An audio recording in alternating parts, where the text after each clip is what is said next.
Nosso cordial boa tarde a todos.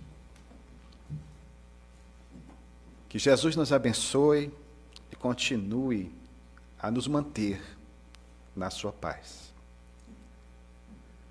Gostaríamos inicialmente de sensibilizados, externarmos o nosso reconhecimento, a nossa gratidão à Federação Espírita do Paraná, por meio do seu presidente, o querido amigo Luiz Henrique da Silva, e a todos os irmãos dessa federativa que carinhosamente, gentilmente, tem já praticamente 2 anos mantido conosco um contato virtual e agora pessoal de muita fraternidade. Agradeço a oportunidade que estamos tendo de conhecer pessoalmente o Adriano, o Marco Negrão, a minha queridíssima, amada amiga Malena, que confiou no nosso trabalho e nos ensejou momentos de trabalho nesse vínculo afetivo e efetivo entre uma federativa do Nordeste do nosso país e esta instituição que completa 120 anos de existência e que se constitui para todos nós do movimento espírita brasileiro uma federativa de referência, de modelo a ser seguida. Então, para nós, é, portanto, queridos, motivo de muita alegria.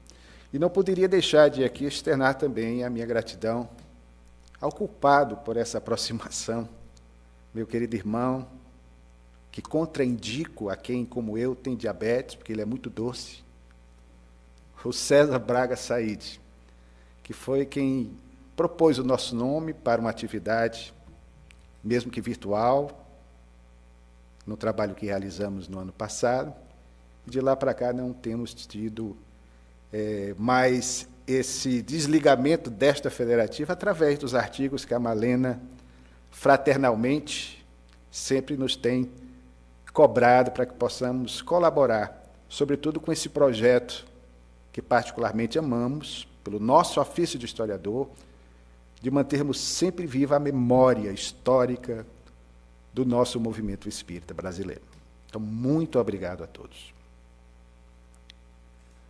Nós somos egressos do Movimento de Juventudes Espíritas do Ceará. Começamos no ano de 1987. Integrávamos a Mocidade Espírita Joana de Ângeles, idealizada pelo saudoso confrade e amigo, desde 2001 residente no mundo espiritual, Bem-vindo da Costa Melo, que, aliás, foi o primeiro presidente do formato atual da Federação Espírita do Estado do Ceará. Companheiro a quem muito devemos. E foi exatamente nas atividades da MEJA, como carinhosamente era chamada a Mocidade Espírita Joana de Ângeles, que tivemos o ensejo de, por primeira vez, travar contato com a vida do Dr. Bezerra de Menezes, através de um trabalho proposto pelos companheiros da referida agremiação, porque acreditavam que nós poderíamos, talvez, por conseguirmos falar mais eloquentemente do que os demais, à época, embora o nervosismo, poderíamos falar a respeito da vida missionária do nosso ilustre conterrâneo. Foi quando, naquele tempo, naquele decênio, procuramos tudo quanto existia em termos de biografias, de livros, a respeito da vida daquele que era cognominado pelo movimento espírita nacional de um médico dos pobres. As biografias, de certa forma, nos possibilitaram a realização da referida palestra na atividade comemorativa a um dos aniversários do Dr. Bezerra de Menezes, sempre no mês de agosto, já que ele nasceu no dia 29 de agosto de 1831. Mas na década seguinte, através de uma sugestão que nos foi dada de público, numa atividade realizada em Fortaleza em 1997, o querido e também saudoso amigo Lamartine Palhano Júnior, grande pesquisador do movimento espírita nacional, que talvez só amanhã o movimento espírita reconhecerá o valor e os esforços desse companheiro em notáveis pesquisas realizadas, sobretudo em seu estado, o Espírito Santo. Palhano, que também gostava dessa atividade, como a Malena e alguns poucos companheiros em nível nacional, de resgatar um pouco a trajetória luminífera de muitos pioneiros que passaram pelo nosso país, notadamente, ou em outras plagas, em outras regiões do planeta, e através de seus exemplos conseguiram arrostar preconceitos de todo jaez, para que a mensagem espírita triunfasse e lograsse alcançar os nossos corações, e hoje pudéssemos estar num ambiente acolhedor como este, aproveitando os recursos da tecnologia contemporânea, a internet, para que possamos divulgar a doutrina sistematizada por Allan Kardec. Mas foram tempos muito difíceis. Inclusive, para esse estado veio em 1912, há 110 anos, quando a Federação Espírita do Paraná completava o seu primeiro decênio de atividades ininterruptas, aquele que foi considerado a glória da oratória espírita em nosso país até a primeira metade do século passado. Eu me refiro ao também ilustre conterrâneo cearense da cidade de Icó, Manuel Viana de Carvalho. Amado, e digo até, hoje eu concordo com o Adriano, que quando estávamos entabulando uma conversa virtualmente, ele um tanto enciumado, porque dizíamos que o Viana era do Ceará, mas hoje eu concordo com ele que ele dizia que o Viana era mais querido pelos paranaenses do que pelos cearenses. Por incrível que pareça, é verdade. Porque mesmo tendo permanecido na terra das Araucárias por pouco mais de um ano, por conta das atividades militares, era constantemente removido, e falaremos sobre ele na palestra de amanhã, mas ele deixou uma marca indelével no coração da família espírita paranaense. E demonstrava um amor que nós não sentíamos, e assim afirmamos, como seu pesquisador e seu biógrafo, por nenhum outro estado da federação, mesmo seu torrão natal. Mas constatamos, portanto, que Palhano, ao fazer de público uma solicitação, ele tinha alguma razão, porque ele dizia que Bezerra de Menezes deveria ser melhormente pesquisado, e de preferência por um historiador. Acreditávamos à época que essa empreitada seria por demais difícil, visto que havia as biografias que, no nosso entendimento, talvez contemplassem satisfatoriamente a abordagem relativa aos aspectos principais da vida dessa alma peregrina. Foi quando, de repente, começaram a aparecer à nossa frente uma série de documentos. Ao mesmo tempo, passamos a ter contatos com familiares diretos ou indiretos do Dr. Bezerra de Menezes. Lá no Ceará, por exemplo, muitos sobrinhos, trinetos, bisnetos. No Rio de Janeiro, bisnetas, trinetas do Dr. Bezerra de Menezes. E, de repente, fomos colhendo o material e resolvemos publicar o nosso primeiro trabalho, aproveitando o ano 2000, em face da celebração, naquele ano, do primeiro centenário de desencarnação de Bezerra de Menezes, 11 de abril de 1900, 11 de abril do ano 2000. Publicamos um outro trabalho para a editora Fundação Demócrito Rocha, em 2001, de Fortaleza, vinculado a um dos principais jornais ainda hoje em circulação no nosso estado, o Jornal O Povo, que foi rapidamente esgotada, sobretudo logo após o lançamento do filme Bezerra de Menezes, Diário de um Espírito, há 15 anos. Em 2008, que tivemos a oportunidade de participar, fazendo uma espécie de consultoria, embora o filme tenha saído de uma forma diferente daquela que foi originalmente prevista, mas tudo isso contribuiu para que nós continuássemos nessas pelejas, indo no encalço dos passos de Bezerra de Menezes, e foi quando resolvemos, depois de uma garimpagem paciente, demorada, quando alguns amigos já diziam que talvez o livro não viesse a lume, porque havíamos sinalizado que ele sairia neste ano específico, depois naquele outro ano, e alguns amigos disseram, olha, daqui a pouco o livro será mediúnico, porque é possível que você desencarne e precise de um médium, e é evidentemente que uma mensagem, um trabalho histórico filtrado por algum médium, talvez não tenha a precisão devida do que feita por um historiador de fato. Foi quando, então, aproveitando a grande efeméride do ano passado, no mês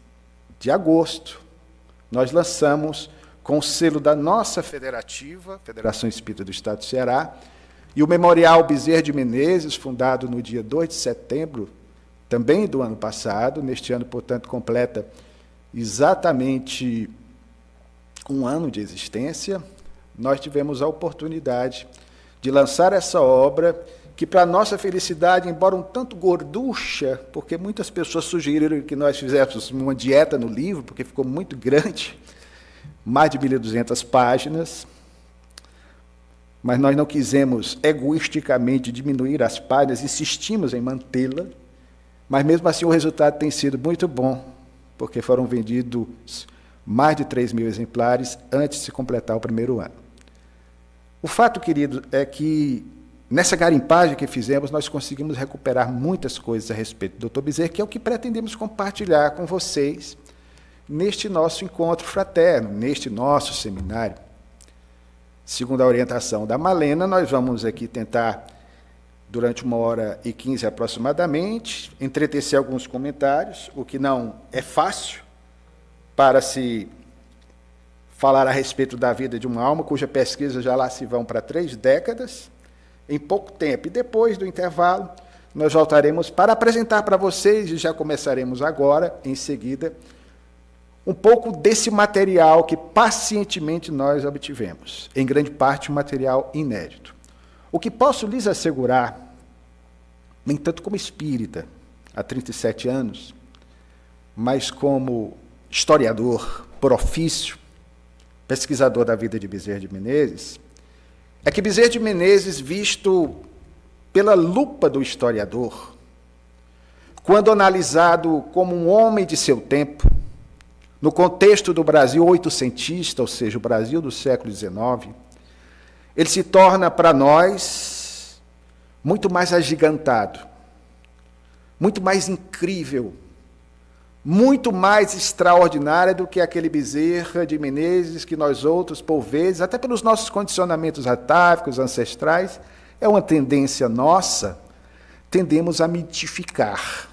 Ele é muito maior, porque nós acompanhamos Bezerra de Menezes, inserido no Brasil oitocentista, no momento de transição da nossa pátria, da qual ele fez parte de maneira importante, contribuindo inclusive para o progresso nacional, e nós constatamos que tudo aquilo quanto diziam que ele era, de fato, e muito mais. Ele preenche, aliás, perfeitamente os requisitos daquele homem de bem, preconizado por Allan Kardec, segundo seus comentários no capítulo 17 de O Evangelho segundo o Espiritismo, Sede Perfeitos, no item Homem de Bem, porque foi alguém que na Terra viveu em plenitude a mensagem do poeta Galileu. Como diz Joana de Ângeles, pela via mediúnica de Divaldo Pereira Franco, ele pregava o que vivia. E vivia constantemente aquilo que pregava. Tinha uma trajetória existencial que se consubstanciava na vivência cotidiana do amor. Isso nós constatamos através de documentos, através de notícias, pelo principal meio de divulgação da época, da mídia de então, que eram os jornais.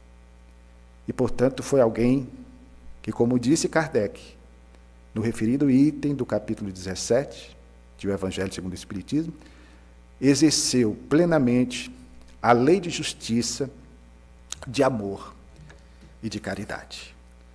Sem mais delongas, embora esse introito que acreditamos seja necessário, só para que nós possamos nos situar em relação a esse personagem móvel das nossas atenções, nesta tarde tão especial, em que temos a oportunidade de iniciar as comemorações alusivas aos 120 anos da FEP, nós trouxemos para os irmãos, por primeira vez divulgamos algumas dessas imagens pela internet, ao vivo, muitas delas estão no livro, outras estamos soltando aqui e acolá,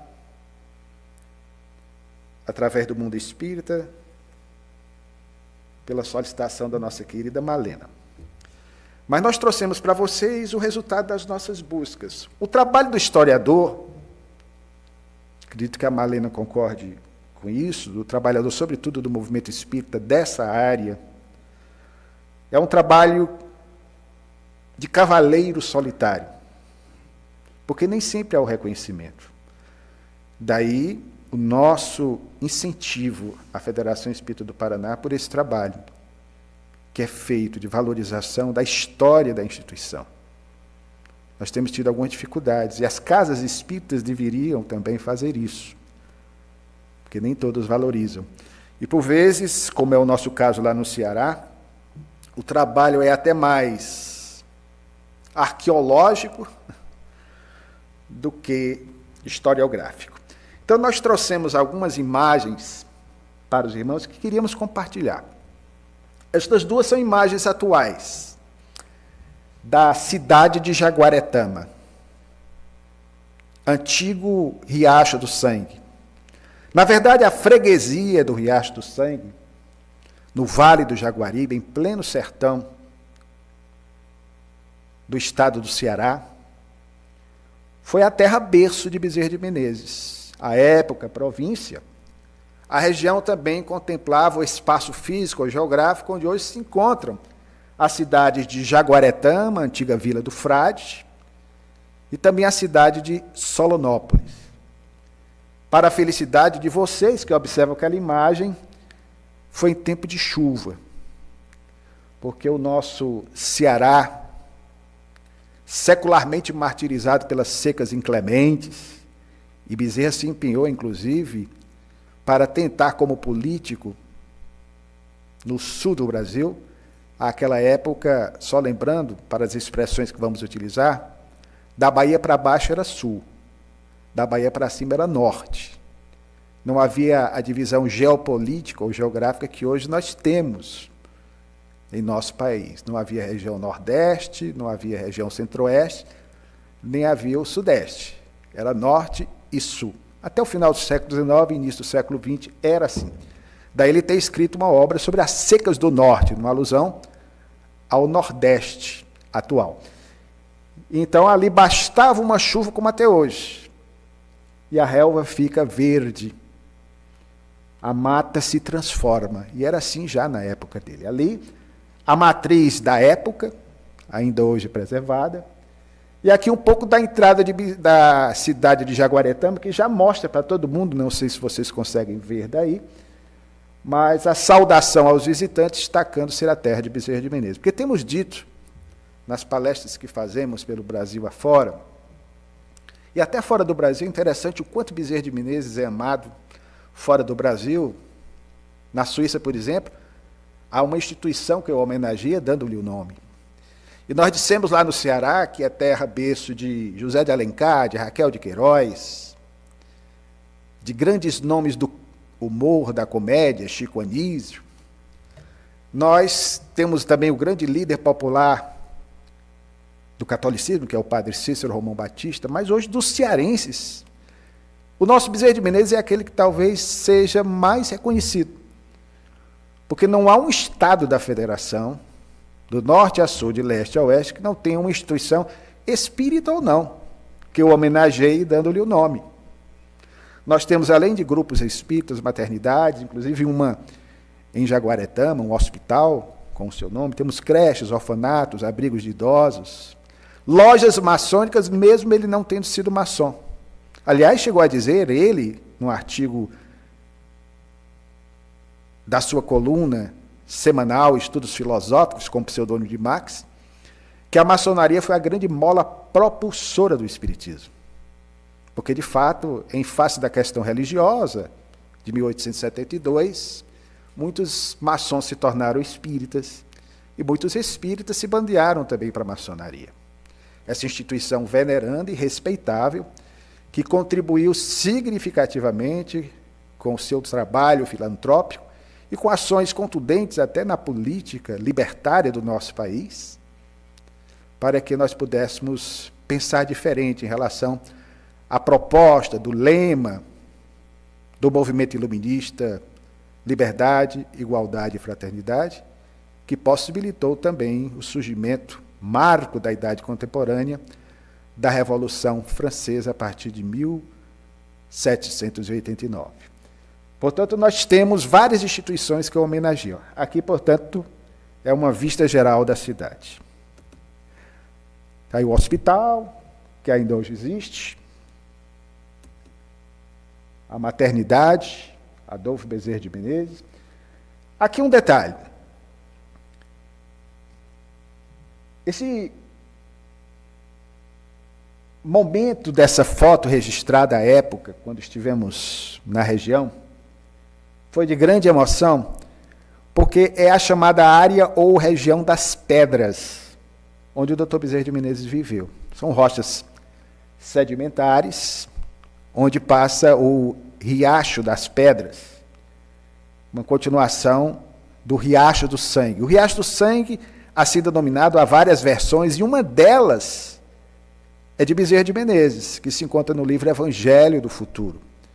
Uma obra póstumamente publicada, ela foi transcrita inicialmente em 1909, em folhetim, no Reformador, e 100 anos depois, em 2009, a Federação Espírita Brasileira lançou essa obra. E o Dr. Bezerra de Menezes tem uma versão quando ele diz, ao contrário das versões anteriores, que falavam sempre de contendas, de brigas entre bandeirantes e indígenas locais, que derramou muito sangue, que na verdade não teria sido essa a razão, mas o fato de ter sido morto um veado, um animal muito grande, típico da região à época, e ainda hoje, embora raro, e que teria sido morto por índios, flechado à margem do riacho, e durante alguns dias, o sangue jorrando em abundância, as pessoas tinham essa sensação de que o riacho era de sangue, daí a expressão. Quem nos diz é o nosso Dr. Bezerra de Menezes.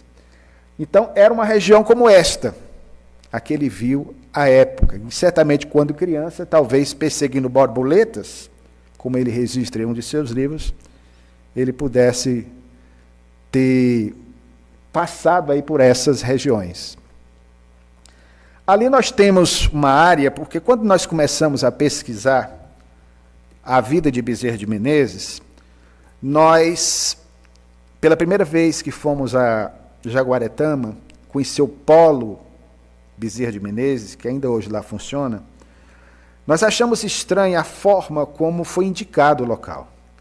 Isso gerou até um certo constrangimento com alguns companheiros, e é algo que nós espíritas temos de ter muito cuidado para que não incorramos dos mesmos erros de outrora em relação a locais vistos na Idade Média ou na Antiguidade como sagrados, e que as pessoas se movimentavam, como por exemplo o Santo Sepulcro, que inclusive provocou um conflito grave, um dos mais bestiais conflitos da história da humanidade, que foram as cruzadas medievais, para que pudessem, de alguma forma, libertar o local, fosse pelos turcos otomanos ou pelos cristãos, em que se acreditava que Jesus teria tido o seu corpo físico sepultado. Historicamente, nós nunca tivemos noção nenhuma, e hoje é muito pouco provável, em relação às informações de que nós dispomos, se dizer que, de fato, aquele local foi a casa de Pedro, onde alguns especulam, por exemplo. Porque essas relíquias sagradas do cristianismo, elas passaram, de certa forma, a serem mais trabalhadas a partir de Constantino, no quarto século da era cristã, por insistência, inclusive, de sua mãe, Santa Helena, que passou a fazer com que pessoas, 300 anos após a passagem de Jesus na Terra, fossem atrás desses locais sagrados. Então, você diz, olha, ali é o local do Santo Sepulcro, o túmulo de José de Arimateia, que emprestou para que o corpo de Jesus fosse sepultado. E muitas pessoas fazem ainda procissões, se deslocam em grande quantidade para conhecer aquele local. Não que não seja importante a questão de fé, nós respeitamos. Mas, em termos históricos, nós não temos comprovação de que realmente seja esse ou aquele local. O que existe de Jesus na época, o que aconteceu há 2000 anos, aí sim, é o que a natureza nos apresenta, o Rio Jordão, algumas montanhas, algumas árvores centenárias. Mas em termos de prédios, até Jerusalém hoje, ela fica muito acima do nível do solo da época em que Jesus esteve pelo que aconteceu naquela cidade ao longo dos tempos. Mas nós dissemos, olha, na verdade, aquele não é o local exato onde o Dr. Bezerra de Menezes nasceu. E fizemos uma pesquisa com a documentação de época e constatamos que, na verdade, seria a Fazenda Santa Bárbara, não o local do nascimento do Dr. Bezerra de Menezes, mas do avô dele. A fazenda do pai se chamava Fazenda das Pedras. Então, durante muito tempo, nós tentamos pesquisar a respeito disso e constatamos que, de fato, isso era o que se aproximava do real. Fomos ao Arquivo Público do Estado do Ceará, no livro de registros de terras, e verificamos que realmente havia essas duas fazendas. E qual não foi a nossa surpresa quando, do lançamento do livro a que fizemos menção, O Evangelho do Futuro, em 2009, vem o checkmate dado pelo próprio Dr. Bezerra de Menezes, porque através dessa obra, desse romance, em que ele, como nos outros romances, procurava trazer muitos elementos reais, históricos, cenas do cotidiano, informações, inclusive sobre personagens de seu tempo, emprestando muito das suas qualidades morais para alguns dos personagens, inclusive apelidos que ele dava aos filhos, algumas vezes ele utilizava também para dar nome a alguns dos personagens de suas narrativas envolventes. Então ele próprio diz que a fazenda do avô era a Fazenda Santa Bárbara e a fazenda do pai era a Fazenda das Pedras.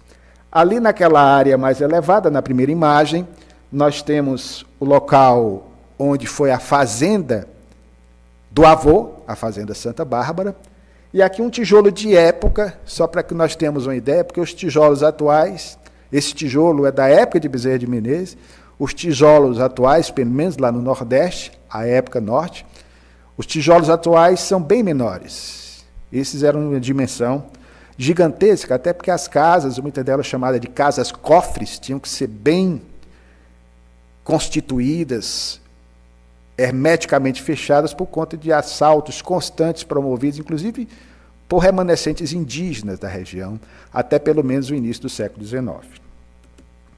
Aqui, mais uma vez, um companheiro lá, que foi o primeiro pesquisador a nos falar a respeito da localização da casa de Bezerra de Menezes, Roberto Lindolfo Bezerra, que é um dentista que ainda hoje reside em Jaguaretama. Aqui um mapa em que nós podemos ver, conforme a descrição do livro feita pelo Dr. Bezerra de Menezes, se vocês prestarem atenção, a localidade de passagem, a Fazenda Santa Bárbara. A Fazenda Santa Bárbara era a fazenda do avô paterno de Bezerra de Menezes, Antônio de Souza Bezerra Menezes, que inclusive participou, e fizemos um artigo agora que deve sair no Mundo Espírita, participou do movimento de independência política do Brasil em 1822, ao lado do filho, pai do Dr. Bezerra de Menezes, Antônio Bezerra de Menezes. Ele morava em Santa Bárbara, onde nasceu o pai do Dr. Bezerra. Mas o pai do Dr. Bezerra de Menezes morava exatamente ali, naquela parte que tem Passagem das Pedras, que é exatamente essa região aí, hoje totalmente esquecida, para um futuro trabalho de historiadores e arqueólogos. A Passagem das Pedras é exatamente essa estrutura rochosa, que vocês podem perceber, e se dá para ter uma ideia da visão que os Bezerra de Menezes tinham, particularmente o nosso Adolfo, que viveu nessa região desde o seu nascimento, dia 29 de agosto de 1831, até quando ele deixa o seu torrão natal em razão das perseguições políticas movidas contra seus familiares, que eram ligados ao Partido Liberal da época. Então ele parte para a vizinha província do Rio Grande do Norte, no ano de 1842. Mas essa terra marcou indelevelmente a sua vida, tanto que, de vez em quando, nas suas narrativas, ele fala com muito afeto do seu Ceará, demonstrando um conhecimento incrível de geologia, de botânica, de biologia, particularmente da zoologia. É impressionante o ecletismo, o conhecimento de Bezerra de Menezes. Então, ali nós temos uma ideia da região, de fato, onde ele viveu. Aqui nós vamos para os familiares. É o que existe de mais prazeroso para um historiador, é recuperar, embora nós não sejamos expertos na área de genealogia, um pouco o passado dos familiares do Dr. Bezerra de Menezes. E imaginamos que ele deva ter ficado feliz, por exemplo, com a recuperação da imagem, a única existente, da mãezinha dele, a mãe que ele tanto amava, que essa senhora que trajou luto comum à época, o vestido negro, até o final da existência. Ela desencarnou nonagenária em 1882. Dona Fabiana de Jesus Maria Bezerra Albuquerque Cavalcante, a mãe do Dr. Bezerra de Menezes. Dr. Bezerra, inclusive, quando ela desencarnou, em 1882, no mês de agosto, já em fevereiro de 1883, quando Elias da Silva publicou o Reformador, que ainda não era o órgão informativo da Federação Espírita Brasileira, já no segundo número, ele dedica, com as iniciais A.B, Adolfo Bezerra, ele usava A.B ou A.M, Adolfo Menezes. Era muito comum naquela época se utilizar abreviações nos nomes, ou pseudônimos, como o pseudônimo Max, que ele utilizaria, o pseudônimo Frei Gil, um outro que nós descobrimos, chamado Wilson. Então, ali ele dedicaria, no Reformador, uma poesia, um artigo muito emocionante à sua mãezinha recém-desencarnada. Aquele velhinho ali, que parece ser um tanto antipático, né, mas era um homem de um grande coração, naquela época era assim. As pessoas pousavam para as fotografias dessa maneira. Não é como os nossos jovens de hoje, que fazem aquele gesto, aquele sorriso, um agarrado no outro, até porque dava trabalho, né, tirar uma fotografia. Era um exercício de muita paciência, tinha que pousar, às vezes tinha suporte aqui de cabeça, né, para que a pessoa não tremesse a cabeça. E eu imagino no interior do Ceará, na década de 1850, aquele senhorzinho ali, com paletó de época, estava muito impaciente, né, talvez pela demora, para que se pudesse escolher a sua imagem. Mas se tratava de José Rodrigues da Silva, o avô materno de Bezerra de Menezes, que desencarnou com 105 anos, quase nos anos 1860. Por isso foi possível tirar a fotografia dele. Já o pai do Dr. Bezerra de Menezes desencarnou em 1851 e o outro avô em 1827. Nós não conseguimos fotografia. Mas era o pai de Dona Maria, de Dona Fabiana de Jesus Maria Bezerra. Aqui o irmão mais velho de Bezerra de Menezes, o conhecido irmão com quem o Dr. Bezerra de Menezes trocou correspondências e que se lhe constituiu após a desencarnação do pai em 1851, um segundo pai, mais velho do que ele, 20 anos. Nasceu em 1810, Bezerra nasceu em 1831. Manuel Soares da Silva Bezerra, um homem também de grande sensibilidade. Todos eles, por influência paterna e materna, foram almas de um refinamento espiritual incrível, extraordinário. Claro que dentro da sua vocação, do seu entendimento do cristianismo, ele era um católico fervoroso, por vezes agiu com uma certa intransigência em relação às outras expressões de fé, o que era compreensível. Era uma espécie de Saulo, antes da queda do cavalo, que ensejou a ele a transformação do Paulo, o grande propagandista da Boa Nova de Jesus. Era o Saulo, antes da espiritualização, que gerou o Paulo. Ali outro irmão, nascido em 1818, Teófilo Rufino Bezerra de Menezes. Curiosamente, os dois foram advogados. Esse segundo era chamado de o advogado dos pobres. Parece, se diz mal de família, né? No caso, parece ser bem de família. Era advogado dos pobres. Fazia o mesmo que o irmão mais novo faria no futuro, só que como advogado em Fortaleza, onde viveu e desencarnou. Aqui nós temos duas irmãs do Dr. Bezerra. A do lado de lá, Maria Ignácia, a última a desencarnar em 1917, também com quase 100 anos. Essa segunda, com imagem recuperada, raríssima, aliás, a única existente, era Maria de Souza Bezerra de Menezes, cognominada popularmente, vejam só, de o cofre da caridade. Esses adjetivos nós pegamos dos jornais de época, para mostrar que a família tinha todo um entendimento da vida em relação ao semelhante.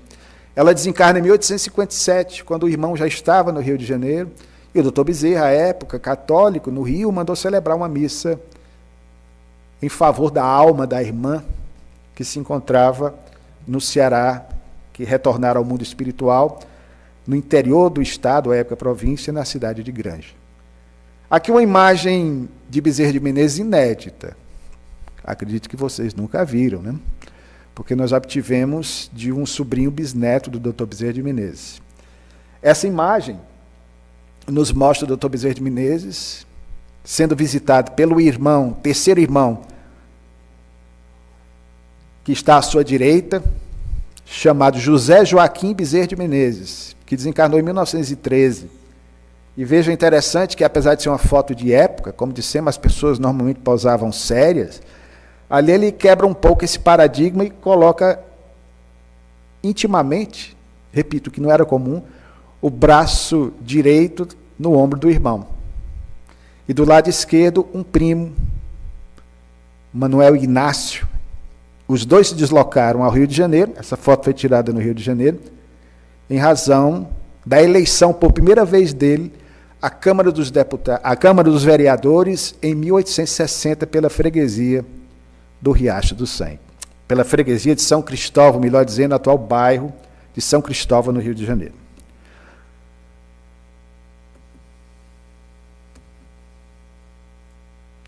Aqui um pouco a imagem, só para ilustrar, porque Bezerra de Menezes, ele migra com a família, ele era caçula.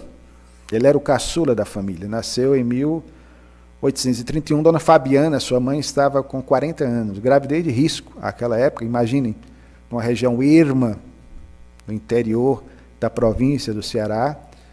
Mas ele era o filho caçula e, portanto, em razão das perseguições políticas existentes à época, o pai, a mãe, as irmãs, os irmãos não, nós descobrimos que eles não saíram da província do Ceará, passaram a viver na Serra dos Martins, na terra da Sandra Borba, no Rio Grande do Norte. E ali viveu durante 4 anos momentos inesquecíveis que foram extremamente importantes na formação da sua alma, como ele, aliás, mais tarde registraria no referido romance Evangelho do Futuro, deixando páginas rutilantes acerca do cotidiano, da vida, da sociedade em Martins, no Rio Grande do Norte. Aqui, a terceira casa do lado direito, na Rua Formosa, foi a casa onde ele residiu em Fortaleza.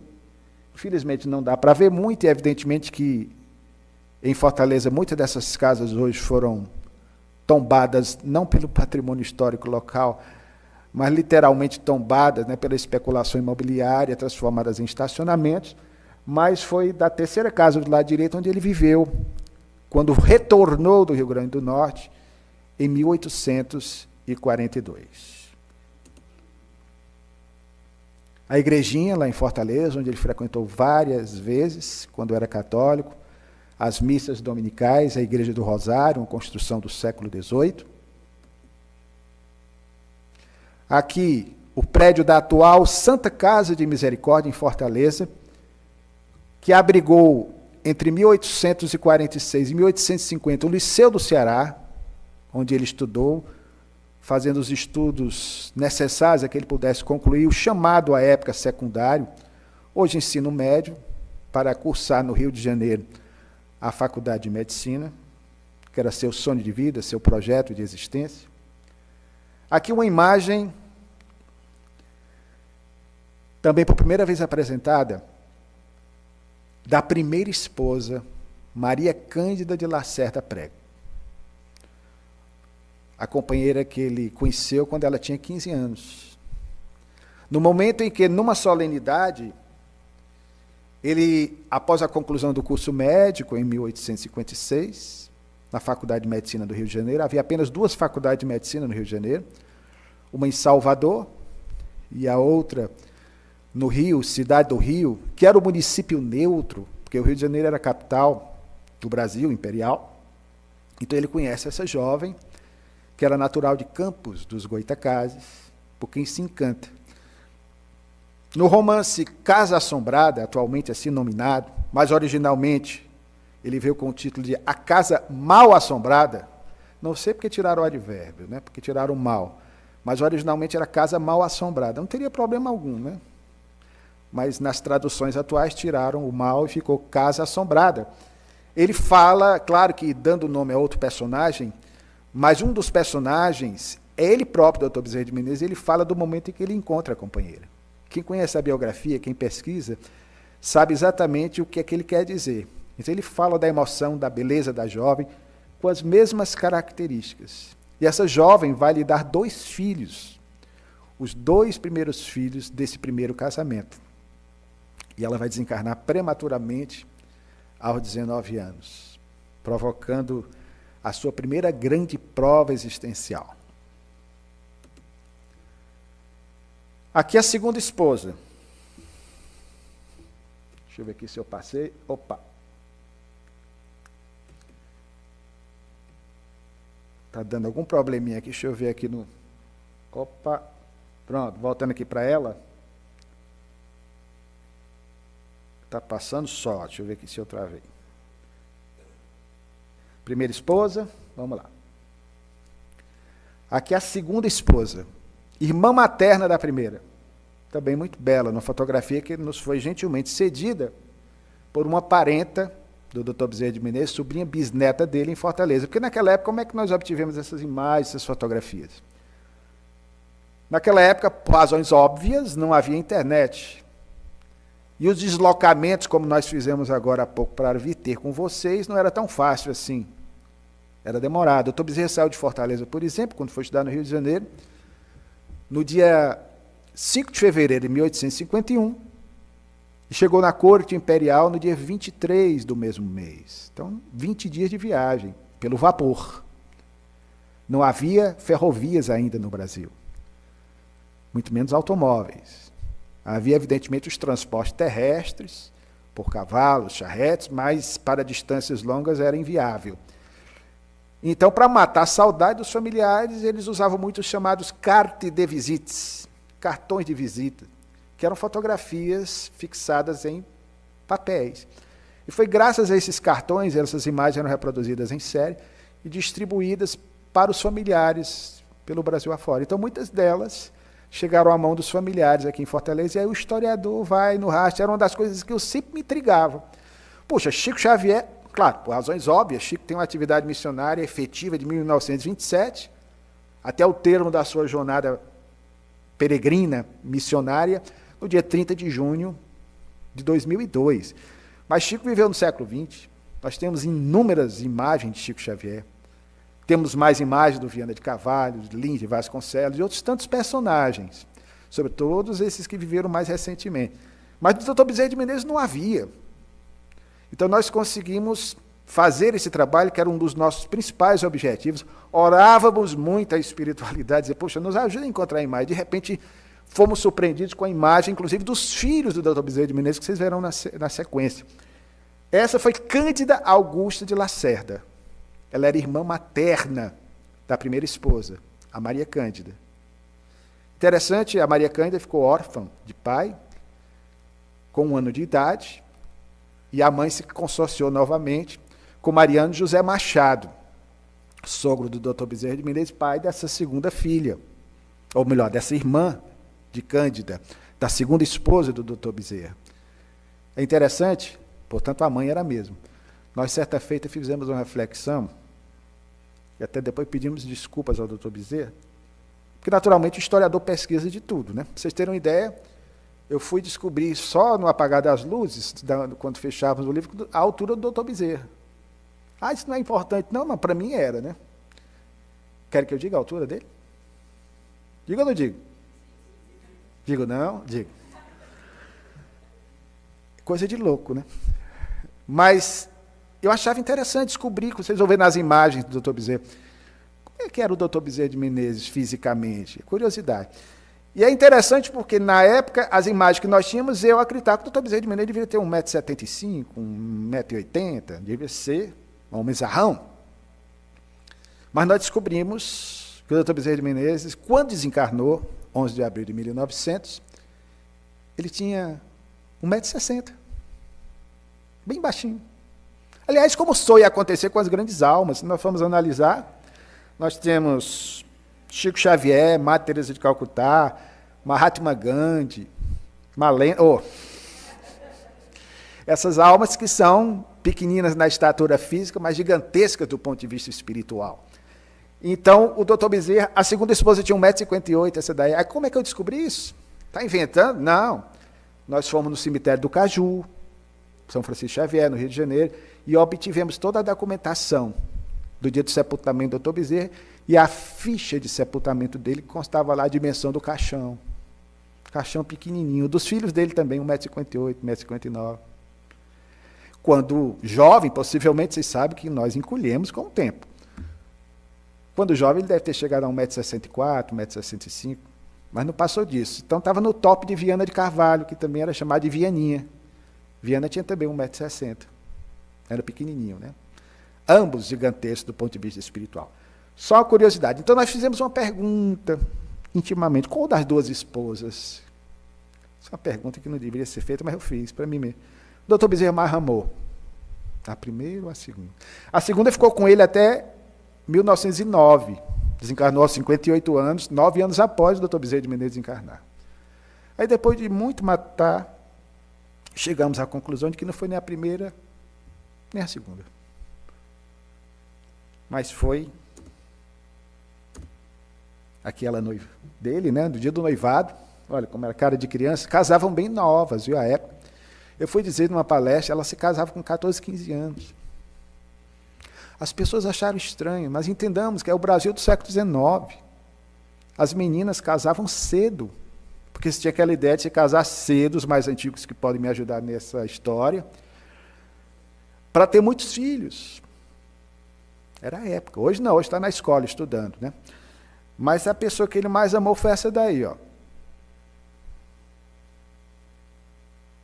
É uma outra mulher? Não, é a sogra. Óbvio. Ele mudou de esposa, mas manteve a mesma sogra. Era a mãe das duas. Então a sogra, evidentemente, que permanecia. E ele gostava, de fato, brincadeiras à parte, ele já me perdoou por isso, certamente. Mas brincadeiras à parte, a sogra que desencarnou em 1877, era 10 anos mais velha do que o doutor Bezerra de Menezes, era casada, porque a imagem não é muito boa, com Mariano José Machado, aquele senhor. Veja que até a foto do sogro e da sogra eu consegui, para mostrar a importância do trabalho, do resgate. Aqui, também uma fotografia de época, de um local muito importante na vida do doutor Bezerra de Menezes, que foi o local exato, e no mesmo ano essa foto foi tirada, ele trabalhava num daqueles prédios de trás, na Companhia de São Cristóvão, quando em 1875, ele recebeu de presente do amigo Joaquim Carlos Travassos, que assinava com o pseudônimo de Fortúnio, que era ligado ao antigo Grupo Confúcio, o primeiro do Rio de Janeiro, de 1873, e que verteu para a língua portuguesa, por primeira vez, o Livro dos Espíritos. Embora nós tenhamos encontrado manuscrito, não editado, em 1862, na verdade é uma recuperação do companheiro Samuel Nunes Magalhães e Jorge Brito, lá de Brasília, uma tradução da primeira edição de O Livro dos Espíritos, que, como todos sabem, se esgota 3 meses após a publicação, a segunda e definitiva, acrescida de praticamente a metade das perguntas da versão original, é de 1860, há uma versão em português, traduzida para o português, só que manuscrito, na Biblioteca Nacional, da autoria de Melo Moraes. O médico homeopata Alexandre Melo Moraes, responsável também por fazer, na fase pré-espirítica, em nosso país, concomitantemente a Allan Kardec, na França, ainda professor Hipólito Leão Denis Arrivai, experiências com as mesas girantes, dançantes ou voantes. Então, há essa versão. E há uma tradução também feita em 1874, que nós descobrimos, num jornal do Rio de Janeiro, publicado em forma de folhetim, das perguntas e respostas do Livro dos Espíritos em português. Mas, oficialmente, em termos de livro, é esse do Fortúnio, ou Joaquim Carlos Travassos, que presenteia o doutor Bezerra de Menezes com a obra magna da codificação espírita. E a história nós conhecemos também, já trabalhada no filme, pelo Carlos Vereza, ele vai folheando a obra e se encanta com o Livro dos Espíritos, e é uma informação historicamente fiel, porque essa narrativa é feita por ele mesmo, numa entrevista dada ao Reformador, em 1893, quando ele fala do conhecimento da obra. Era como se a obra lhe fosse familiar. Ele vai folheando no transporte, no bonde, e ele residia na Estrada Velha da Tijuca, ao número 27. Ele sai dali e vai para a sua residência, e ele começa a se encantar com a lógica irretorquível da mensagem dos imortais, com as perguntas e com as respostas. Aí são documentos que nós recuperamos na sequência. Aquele ali da Provedoria de Socorro Público é um documento da década de 1860. Infelizmente não dá para vocês lerem aí, mas está no livro, inclusive com a transcrição. São vários documentos que estão, inclusive, no setor de obras raras da Federação Espírita Brasileira, muitos deles até desconhecidos dos companheiros que trabalham na FEB. Foi graças ao trabalho de paciência que fizemos e com a ajuda de um amigo, Jorge Brito, que reside em Brasília, que nós recuperamos muitos desses documentos. Mas nesse documento, Provedoria de Socorros Públicos, oficialmente eu pensava que era apenas um título atribuído pela população de São Cristóvão aos trabalhos que ele fazia desde quando se formou, junto à pobreza, o que é fato, pelo seu generoso e bondoso coração, como médico humanitário que ele era, o título de um médico dos pobres. Mas ali você vai ler, na transcrição que consta da obra, a atribuição ao título de médico dos pobres, que foi oficialmente dado a ele pelos seus serviços prestados. Aqui, um outro documento também de época. Esse aqui, do Instituto Farmacêutico. O Dr. Bezerra de Menezes, ele foi um dos mais notáveis cientistas de seu tempo. Ele foi membro da Academia Imperial de Medicina, foi membro do Instituto e presidente do Instituto Médico Brasileiro, da Sociedade de Físico-Química, da Sociedade de Aclimação, ou Aclimatação, essa era desconhecida, nós descobrimos. Uma outra também, a Sociedade Médica Brasileira, da década de 1860. Foi sócio correspondente da Sociedade de Geografia de Lisboa. Teve uma participação importante junto ao IHGB, Instituto Histórico e Geográfico Brasileiro. Para quem não sabe, o Dr. Bezerra de Menezes fez as vezes de historiador. Escreveu acerca da vida de vários membros do Império, inclusive uma biografia, publicamos também no Mundo Espírita, sobre Dom Pedro II. Essas biografias, que na verdade eram perfis biográficos, foram insertos na obra de um francês chamado Sébastien Sisson, que publicou uma obra, hoje relançada e disponibilizada para download, para quem quiser verificar, pela Biblioteca do Senado Federal, Galeria dos Brasileiros Ilustres. 17 biografias do volume 1 são da autoria do jovem Adolfo Bezerra de Menezes. Escritas, vejam só, no ano de 1857, ano em que Kardec lançava, no dia 18 de abril, em Paris, o Livro dos Espíritos. Marlena, que horas é o nosso intervalo? Só para dar, para não cansá-los mais. Terminamos.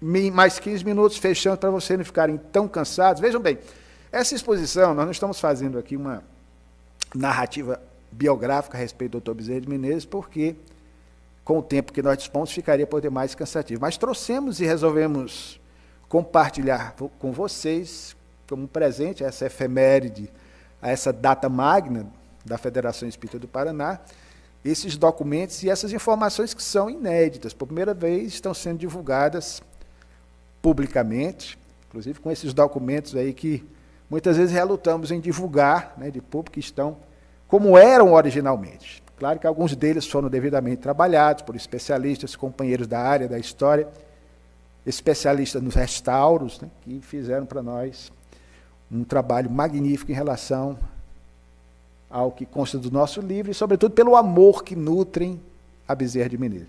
Ali o Instituto Farmacêutico também, ele fez parte do Instituto Hahnemanniano, outra instituição porque nós descobrimos, já na fase homeopática dele, ele se torna médico homeopata, deixando a alopatia no final da existência. Havia até uma dúvida se ele tinha de fato aderido ou não à homeopatia. E no final da existência ele passa realmente a atender como médico homeopata, inclusive já colocando o seu nome na divulgação do Almanac Lamé, que circulava com o nome de todos os médicos do Rio de Janeiro, como médico homeopata. De princípio, ele foi um cirurgião de grande renome no Rio de Janeiro. Especialista, embora à época não houvesse especialidades médicas, na área urológica. Ele conseguia, com muita habilidade, extrair cálculos renais. Inclusive, herdou de um colega médico, que muito o admirava e desencarnou, um equipamento de extração de pedra nos rins à época pela uretra. Vocês imaginem, não havia anestesia. Então você tinha que ter muita habilidade. Era cloroformo. Já é uma dor insuportável. Nunca tive, mas quem teve sabe. Diz que se aquilo ali não é desencarnar, é quase parecido, né? Para quem vai e volta, você vai e volta. Então ele realmente conseguia com muita habilidade extração e se tornou conhecido nacionalmente. Havia várias propagandas do seu trabalho em jornais de outras províncias, e pessoas se deslocavam até a corte para buscar tratamento com o Dr. Bezerra de Menezes. Poderia ter enricado com a medicina, se fosse seguir só por esse caminho. Mas era uma alma de um desprendimento franciscano impressionante. Instituto Farmacêutico, ele inclusive também foi um dos que colaboraram para o surgimento no futuro da faculdade de farmácia, que à época, para você ser farmacêutico ou dentista, seguir a odontologia, tinha que cursar a faculdade de medicina. Era como se fossem especialidades médicas. E ele propôs a criação de uma faculdade especialmente dedicada à área da farmacologia, que ele conhecia também a fundo, e a odontologia. Ele propôs também por primeira vez, se houver aqui algum veterinário, ou quem estiver nos ouvindo do outro lado deste vídeo, ele foi um dos que propuseram por primeira vez a criação de uma faculdade de medicina veterinária. Embora não tenha dado certo o seu projeto, porque nós tomamos conhecimento que, por primeira vez, a faculdade de medicina veterinária, ela só foi estabelecida no Brasil no início do século passado, no século XX. Mas o projeto, devidamente fundamentado, escrito por ele, nós podemos constatar. Aí um documento raríssimo da Academia Imperial de Medicina, que ele passa a ter assento em 1859, e na festa da sua posse foi que ele conheceu, em 1857, aliás, um ano após a sua formatura, em 1856, não era nada fácil, atualmente é a Academia Nacional de Medicina, esses diplomas são raríssimos, aqui era dele. Com o selo de época, ele conheceu a sua primeira esposa, conforme mencionamos anteriormente. Aqui um diploma da Sociedade Auxiliadora da Indústria Nacional. Olha onde o Dr. Bezerra de Menezes foi se meter, né? No desenvolvimento do país. Ele era sócio também da Sociedade Propagadora das Belas Artes,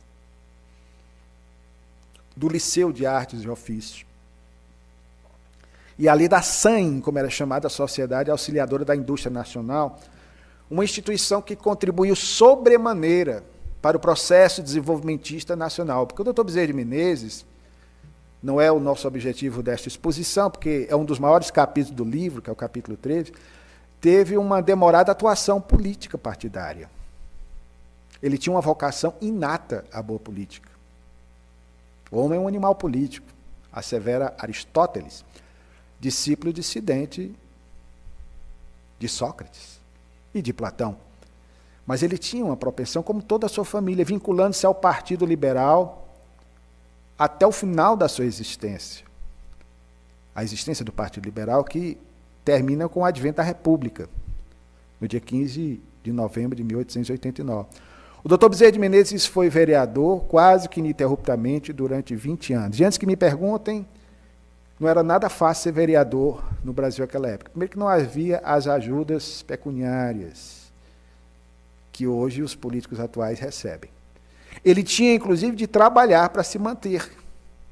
Tanto que nós encontramos, porque alguns dizem, ele se dedicou à política e se afastou da medicina. Negativo. nós encontramos em todos os anos de sua atuação política como vereador ou como deputado geral, que corresponderia hoje ao cargo de deputado federal, o seu trabalho como médico através dos endereços, dos horários de atendimento em várias clínicas. Só coisa de louco, como dizia o Jô Soares, x louco, né? Ele, de 1851 a 1900, quando desencarnou, nós fizemos um levantamento de todos os seus endereços no Rio de Janeiro, onde ele morou, onde ele clinicou, onde ele trabalhou na sua fase empresarial, nos anos 1870. Então, somente quem ama o Dr. Bezerra de Menezes é que é capaz de perder, ou melhor, ganhar, né? Noites inteiras atrás de jornais de época para saber onde é que ele trabalhou. Nós fizemos isso, tabelamos, colocamos no livro. Então, nós constatamos que ele nunca deixou de trabalhar.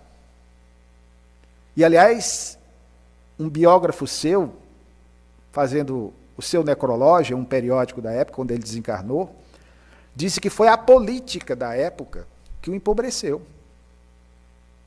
Porque ele dava muito de si, ele era chefe do Partido Liberal, para o êxito dos seus ideais, que eram ideais desse partido, que embora houvesse dois partidos no Brasil, o Partido Liberal e o Partido Conservador, foi aquele partido do qual, de seu bojo ideológico, surgiriam as ideias do Partido Republicano. Dr. Bezerra não foi republicano até o final da monarquia. Sempre foi monarquista, parlamentarista.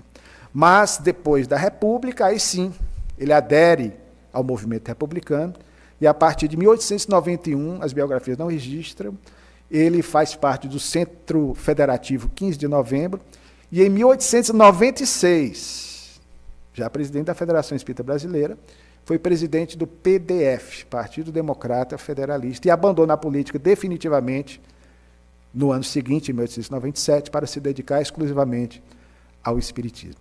Foi eleito, inclusive, deputado geral em 1889. As biografias também não registram. Mas por que não registram? Porque, como foi o ano da República, da proclamação da República, ele foi diplomado no mês de setembro, participou das primeiras sessões da Câmara dos Deputados, mas aí veio o advento da República, 15 de novembro, e a Câmara foi dissolvida e não ficaram os registros nos anais do Parlamento. Por isso que os historiadores normalmente não sabiam que ele tinha feito parte da última Câmara do Império. E foi eleito, sempre era eleito. Outro detalhe, naquela época, você podia ser, pela Constituição vigente, que era do Império de 1824, Constituição outorgada pelo nosso primeiro imperador, Dom Pedro I, você poderia exercer concomitantemente, ou seja, ao mesmo tempo, o cargo de vereador e o de deputado geral. Eu mesmo, quando comecei a pesquisar, não entendia muito bem, porque hoje não, ou você é vereador, ou é deputado estadual, ou é deputado federal. Então, naquela época, pela Constituição, ele podia. E, normalmente, os mandatos de um deputado geral, que eram de 4 anos, nunca chegavam ao fim, porque havia um quarto poder no Brasil. Isso é aula de história, não é o nosso objetivo aqui, além do executivo, legislativo e judiciário, que era o poder moderador, que era atributo específico do imperador, Dom Pedro II, que caso sentisse alguma hostilidade por parte do parlamento em relação ao seu governo, ele poderia, se quiser, dissolver a Câmara. E muitas vezes o mandato começava um ano, era dissolvido. Aí convocavam novas eleições. Então, por isso é que muitas vezes nós não entendíamos as legislaturas, mas fizemos um trabalho paciente para tentar entender a sua ação missionária. E colocamos isso aí porque o Dr. Bezerra, já nos anos 1860, que foi aquele surto desenvolvimentista do nosso país, que começou na década anterior, com o trabalho de Irineu Evangelista de Souza, o barão, o visconde de Mauá, que resolveu rasgar o nosso país com ferrovias, uma visão extraordinária de futuro. O Dr. Bezerra foi no mesmo caminho. No final daquele decênio, e sobretudo nos anos 1870, ele acreditava nas ferrovias e foi diretor da Companhia da Estrada de Ferro, que ligava Macaé a Campos, e na extensão da mesma, de Santo Antônio até Minas Gerais, e da Companhia Ferrocarris de São Cristóvão, os trilhos urbanos, os transportes urbanos da época, o ônibus de outrora, que eram os bondes puxados a burros ou a cavalo. O Dr. Bezerra de Menezes incentivava a ciência, participou de várias exposições científicas do nosso país no século XIX. Inclusive, a semelhança de Allan Kardec também, que andou por esse caminho, num documento recentemente recuperado por um colega pesquisador, que era dado a inventor. O doutor Bezerra de Menezes, que como vereador sempre fez muitas críticas à chamada carne verde mal cuidada. Carne verde eram as carnes frescas da época, não havia geladeira, ou formas mais seguras de se preservar as carnes, e ele como vereador lutava muito contra isso. O doutor Bezerra de Menezes chegou com um amigo estrangeiro a patentear um invento. É uma espécie de refrigerador da época. Não sei por que não foi levado adiante esse projeto. Então ele estava muito, usando a expressão de hoje, antenado com o progresso, com as coisas que aconteciam naquela época. Inclusive chegou a fazer uma experiência, o jornal da época descreve, deveria ser uma cena hilária, engraçada, porque ele e mais alguns cientistas resolveram fazer um passeio no centro do Rio de Janeiro, através de um meio de transporte que um determinado cientista, Eduardo Silva, tinha inventado e que chamavam de locomóvel. Isso em 1877. O automóvel só vai surgir no final dos anos 1890 e no Brasil só vai chegar no início do século XX. Locomóvel era um trem em miniatura, com 2, 3 assentos, como se fosse um calhambeque à moda antiga, que andava sobre trilhos. E que foi feita uma experiência, o doutor Bezerra entrou no locomóvel, ele tenta subir, vão dar um passeio pelas ruas do Rio, aí chega um determinado momento que vai subir lá uma parte mais alta, no Rio de Janeiro, o relevo, todo mundo aqui sabe como é que é, né? Principalmente na área lá da Tijuca, e o locomóvel não subiu, né? Então, tiver de voltar, a experiência parece foi malograda, né? Mas mesmo assim mostra o interesse dele pelo futuro, a visão que ele tinha em relação ao progresso do nosso país, por isso ter participado da sociedade, da SAIN, né? Sociedade Auxiliadora da Indústria Nacional. Aqui, o verso, porque a frente está totalmente esmaecida, não deu para recuperar, do título de sócio correspondente da Sociedade de Geografia de Lisboa. Olha onde é que ele foi parar, né? Então, os interesses e o conhecimento dele também da geografia é algo que nos impressiona. Se vocês virem, lerem os romances dele, vocês vão ficar impressionados. Há um romance que ainda é inédito, que se encontra no setor de obras raras da Federação Espírita Brasileira, em Brasília, que nos deixou profundamente impressionados. Essa obra, espero que lancem no futuro, ela fala de todo o projeto nacional, desde os primórdios da nossa civilização, século XVI. E o mais interessante, Malena, é que mostra a ação missionária dos padres Manuel da Nóbrega e José de Anchieta, ao lado do índio Tibiriçá. A narrativa do Dr. Bezerra nessa obra, intitulada originalmente por ele de A Viagem através dos Séculos, ou as fases da vida humana. Foi, na verdade, o primeiro romance dele, porque ela foi escrita em 1885. Detalhe, 1885, ele ainda não havia se declarado oficialmente, publicamente, adepto do Espiritismo, porque esse fato nós sabemos, deu-se no dia 16 de agosto de 1886, no Salão da Guarda Velha. Mas ele já escrevia para o Reformador, já frequentava grupos espíritas, então ele começou a escrever esse livro. O mais interessante, que daí o porquê da obra ser as fases da vida humana, é porque ele fala da fundação do Colégio de São Paulo, da ação missionária de José de Anchieta, do Manuel da Nóbrega, que sabemos que são espíritos que no futuro vão contribuir significativamente, até pelo nosso movimento espírita, porque é Manuel, padre Manuel da Nóbrega. Eles desencarnam e retornam numa nova fase no século XIX. E o mais incrível, Adriano, é que, pelo menos essa narrativa, com essas peculiaridades, eu só passaria a conhecer a partir dos anos 1940, com a narrativa de André Luiz na série Nosso Lar.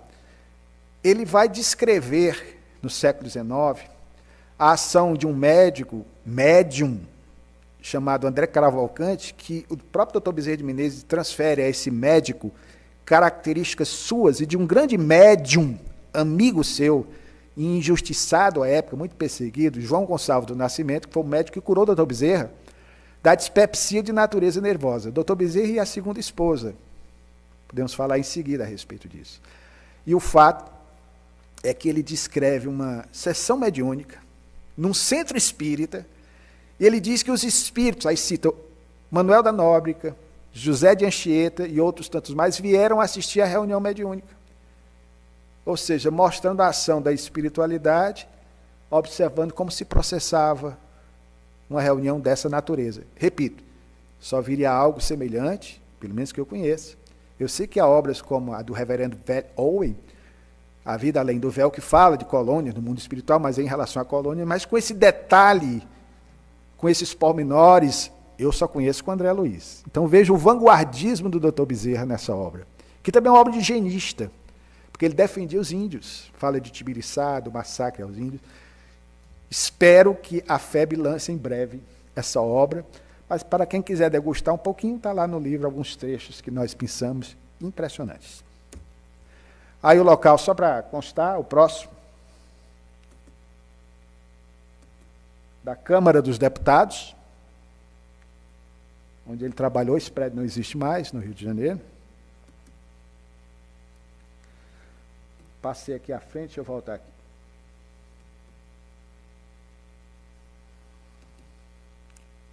Pronto, aqui algo também que nós descobrimos como historiador. Quando é meu tempo aí, você me avisa, viu? Aqui é o local real onde, e nós descobrimos através disso, da célebre farmácia Cordeiro, onde ele atendeu, no final da sua existência, no último lustro da sua vida, nos últimos 5 anos. Dá para ler o endereço ali, né? Rua 24 de Maio, 116. E funcionava também na 1º de Março, mas o seu consultório ficava na Rua 24 de Maio. Ali embaixo, o nome dele, o atendimento dele e de outro médico. Lá ali de verdinho, os doutores Fernando Costa e Bezerra de Menezes. Um detalhe, muitos já devem ter visto, está na internet, é o cuidado que nós deveremos ter, uma imagem, uma fotografia, já foram feitas até algumas campanhas, a intenção era boa, evidentemente que ninguém sabia disso, acerca de um prédio que funciona no Rio de Janeiro, na Rua da Constituição, funcionava, né? Onde teria sido o local da farmácia Cordeiro. Na época, até no outro trabalho que nós publicamos, achávamos que era aquele prédio mesmo.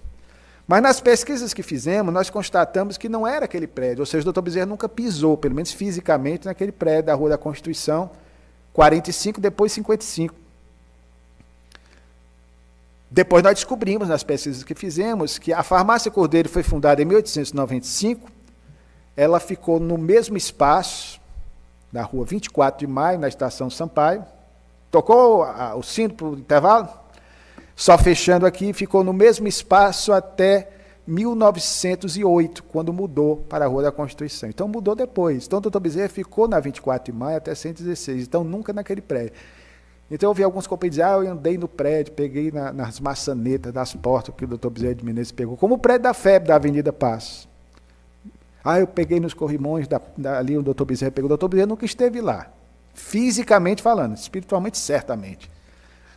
Até porque na sua época a sede da FEB funcionava em locais alugados. Aquela sede é de 1911. Viana de Carvalho sim, andou por lá, mas Bezerra não. Então, só para fechar essa parte, aí nós temos exatamente o endereço da 24 de março de 116. E foi através dessa revelação que nós entendemos o porquê do Dr. Bezerra de Menezes atender até altas horas da noite. Lembramos, numa época em que não havia os meios de transporte que hoje nós temos, não havia automóveis, havia charrete, mas se ele atendesse e ele varava a madrugada, isso é fato, nós constatamos, como é que ele ia voltar? Só se dormisse no consultório. Era uma possibilidade. Mas nós descobrimos que a razão, a explicação está aí, no endereço. Rua 24 de Maio, 116. No final da existência, ele passou a morar na Rua 24 de Maio, ao número 95.